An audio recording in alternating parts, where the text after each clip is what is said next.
In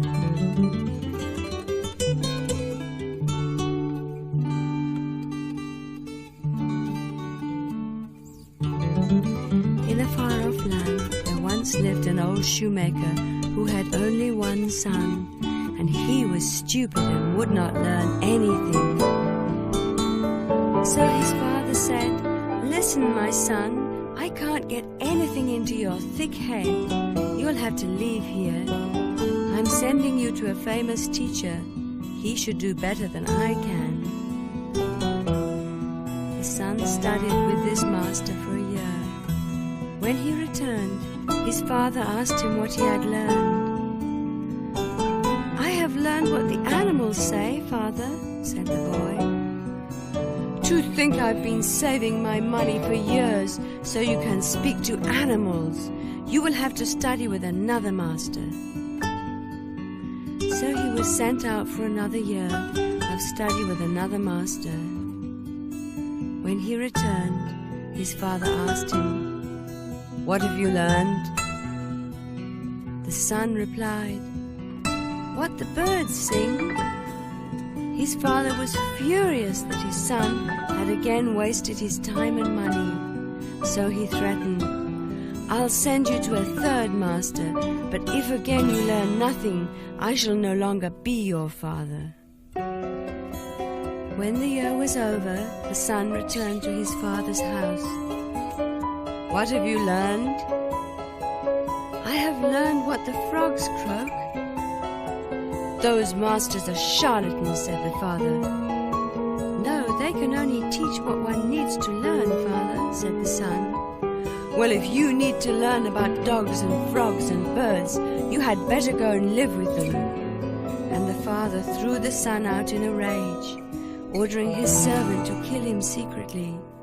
But the servant had pity on him and left him in the forest.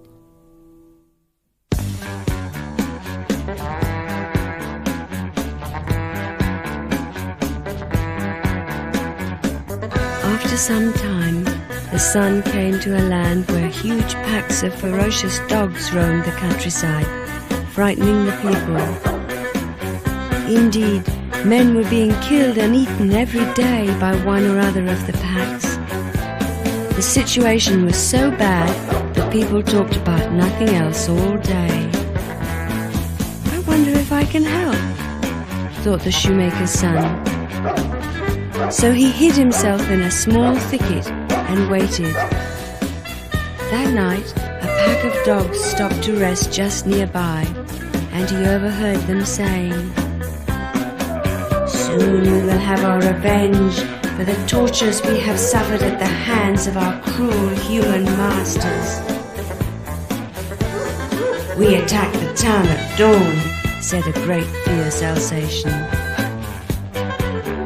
The son stepped out, and immediately the dogs fell on him. But, "Stop," he said in dog language. "I'm your friend." When they heard the language, they lay down in astonishment and fear. "No one wins a war, and maybe I can help you," said the son, and he became their translator, and made an agreement between the dogs and the people that they should live in peace, and dogs should never be beaten. He lived happily with them for a while, and then he heard that there was to be a great contest of magic in Rome. He felt drawn to the contest, but was so happy with the dogs that he could not decide what to do.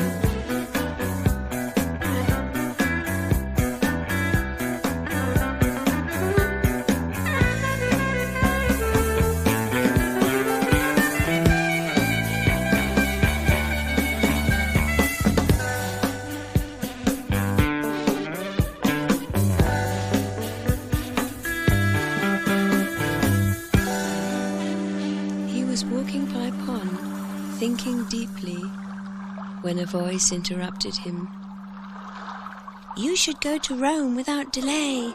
A great future waits you there. Have no fear, and remember, you have friends." He looked around for the speaker and saw it was a frog, who straightway jumped into the water and swam away. The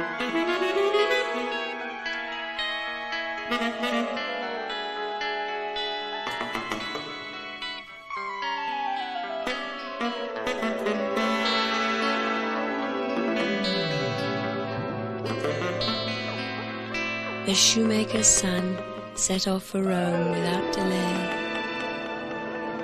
When he arrived on the outskirts of the city, he went to an inn where everybody was talking about the contest, and learned that for some reason the contest was specially difficult that year.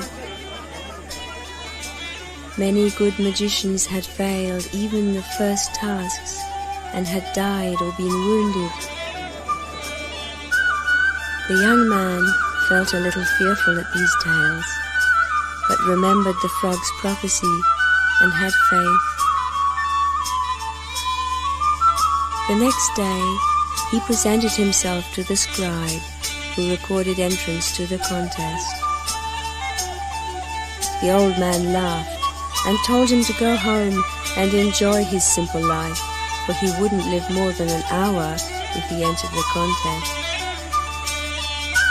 But he insisted, for he felt an inner voice telling him not to turn back.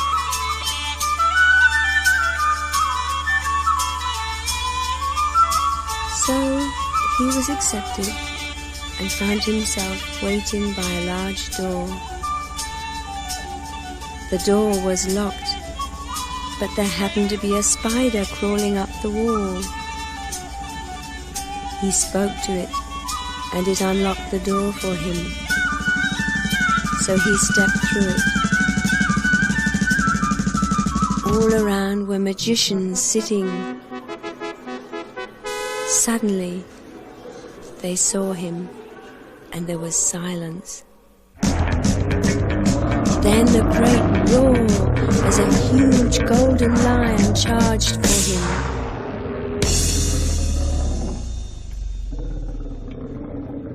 The young man did not move, but merely looked it in the eyes and spoke in lion language. "I am your friend. Too skinny to eat anyway. Roll over and I'll scratch your ears." To everybody's astonishment, the lion did just that, and the young man left the arena.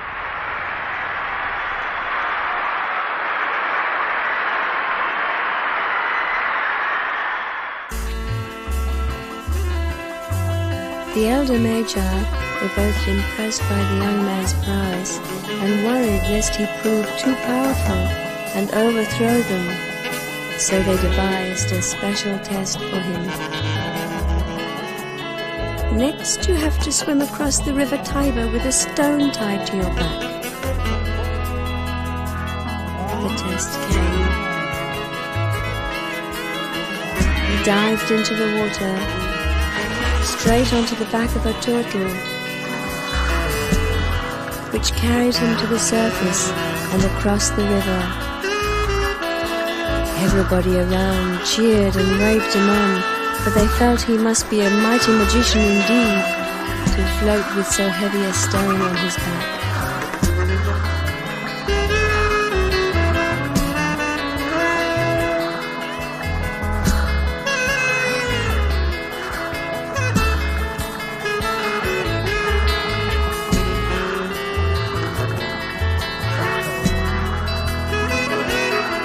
Elders were so angry when they heard of his success. There must be something he can't do.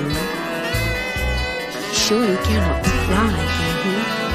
For he has not passed through the school of air, to my certain knowledge.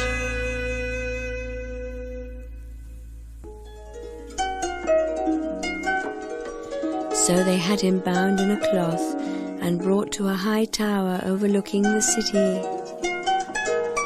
He was permitted a song before he fell, and he sang to the doves nesting all around.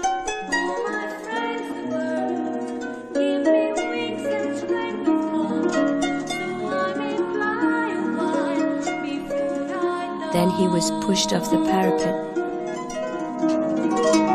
The crowd rushed up to meet him, The crowd gasped and hid their eyes when suddenly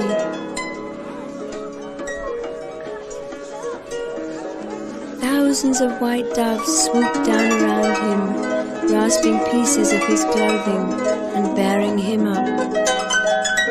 They fluttered to the ground and set him on his feet. At this extraordinary sight, the elders rejoiced, for they felt he was truly a great magician.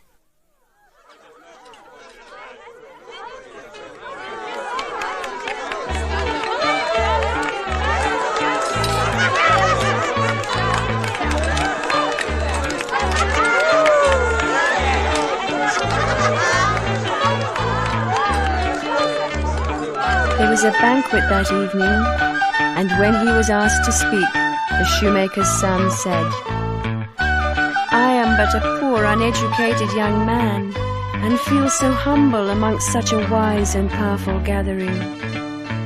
Yet I have passed your tests, and you have told me I may now learn anything I desire. I've thought long, for my heart speaks slowly to me, and what I wish for most is a flute to play music to animals and people that will show them everything of this world and the next as they need to see it."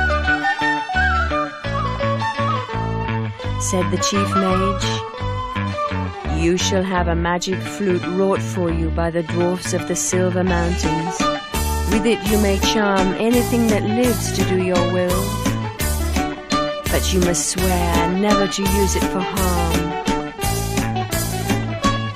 "So do I swear," said the young man.